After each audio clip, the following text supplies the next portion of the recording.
अंग्रेजों के द्वारा भी जाति जनगणना की गई थी, ये जानने के लिए कि ब्राह्मणवाद आप कह रहे हैं ना। जी जी। उस समय जब ब्राह्मणवादी व्यवस्था था तो उस समय मैंने अंग्रेज जानना चाहता कि किस समाज में किस जाति में कितना संख्या है देश में, उस डाटा को वो आकलन करना चाह रहा था। उसी के अनुसार जो बीच में बाबा साहेब ने रिजर्वेशन दिए थे, अभी तक उसी डाटा के अनुसार रिजर्वेशन दिया जा रहा है, जबकि अभी तक सही मैंने यादव समाज से बिलोंग करते हैं। आपका तो संख्या बोला जा रहा है बिहार में ज़्यादा है, ज़्यादा 20-22% बिहार में संख्या यादवों का है, लेकिन यादवों में अभी भी बहुत गरीब लोग हैं। यादव समझ सकते हैं। इनके बात से सहमत हैं जी। आपको क्या लगता है जाति जनगणना कहाँ तक सही है? जनगणना करने से पता चलेगा कि बिहार में कौन जाति कितना पिछड़ा है, कौन आगे है। हम लोग यादव समाज से बिलोंग करते हैं। कौन सा वर्ग है आपका? ओबीसी। ओबीसी ओबीसी क्या कहते हैं? अति पिछड़ा। अति पिछड़ा में आते हैं। पिछड़ा वर्ग हम लोग पिछड़ा। देखिए हम इनसे पूछे, देखिए अभी कंफ्यूज हो गया अति पिछड़ा या पिछड़ा, और अति पिछड़ा वाले लोग जो हैं उन्हीं के कारण आज जो चुनाव था नगर निगम का वो थोड़ा स्थगित उस समय बीच में हुआ था। कंफ्यूजन बहुत है जाति को लेकर भी कि हम अति पिछड़ा में आते हैं कि पिछड़ा में आते हैं। हालांकि बिहार में एक और महापर्व शुरू हो गया है जिसको कहते हैं जातीय जनगणना, और लोग जो है जोरों शोरों से इस जातीय जनगणना में हिस्सा ले रहे हैं। और कैसे इस जातीय जनगणना में उनका क्या कहना है, जहां पर बिहार में सफल हो रहा है 500 करोड़ की लागत से जातीय जनगणना, जहां हर एक व्यक्ति जो है अपनी अपनी जात को आइडेंटिफाई करेगा और कौन जाति किस पर भारी है और कितना संख्या है ये जानेंगे। इसका क्या फ़ायदा है, ये फ़ायदा लोग सोच रहे हैं कि इतना खर्च करने से फ़ायदा क्या है, तो यहाँ बैठे कुछ लोग हैं वही बताएंगे। सबसे पहले इनसे हम जानने की कोशिश करेंगे और हम इनसे जात नहीं पूछेंगे कि कौन है कौन नहीं है, ये हो सकता है खुद बता दे। और जातीय जनगणना क्यों ज़रूरी है पहले हम ये जानते हैं। और दर्शक जो हैं बोलेंगे कि पत्रकार जात पूछ रहा है, लेकिन अभी तो हर लोग जात ही जात पूछ रहा है, क्या कहना चाहेंगे? चलिए, आपको बहुत बहुत धन्यवाद।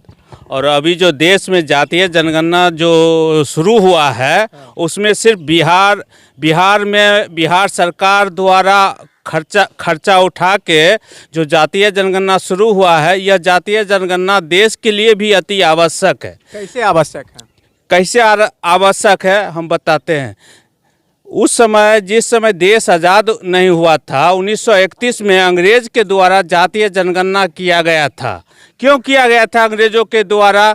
कि समाज में सभी जाति के लोग रहते हैं।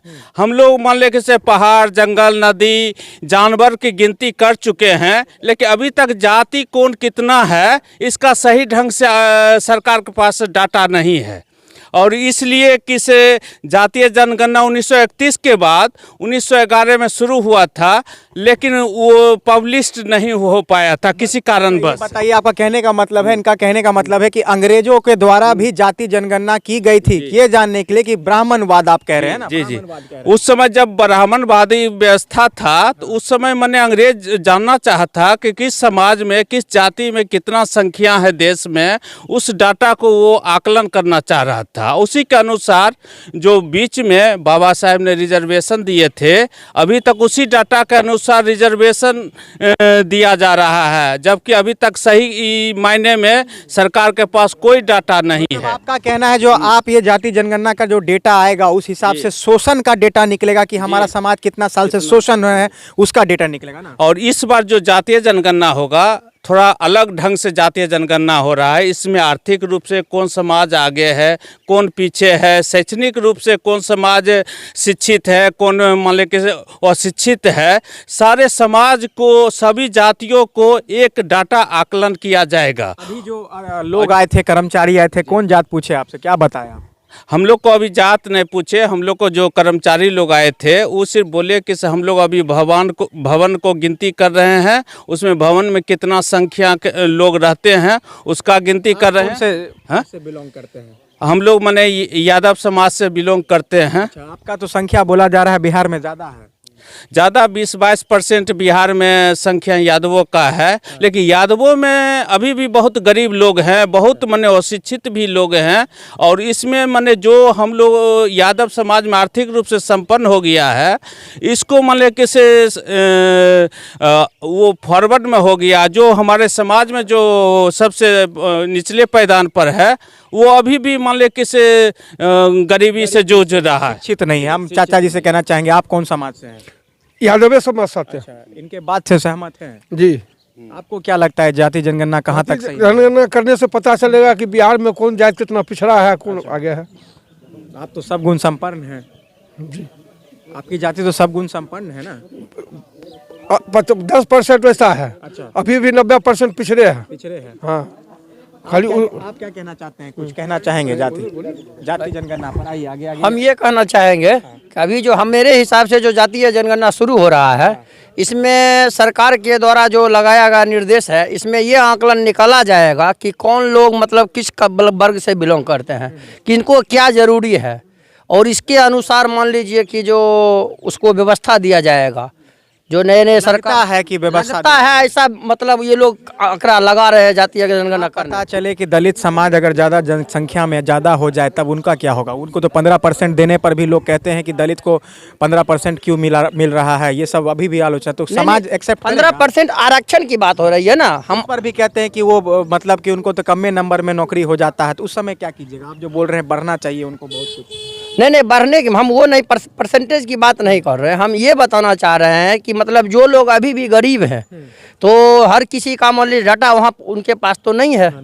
तो ये जातीय जनगणना करने के बाद ये पता चल जाएगा कि कौन जाति का लोग मतलब गरीब है, किनको क्या व्यवस्था चाहिए। अभी जैसे मान लीजिए कोई सुविधा निकला। आप कौन से समाज से हैं? हम लोग यादव समाज से बिलोंग करते हैं। कौन सा वर्ग है आपका?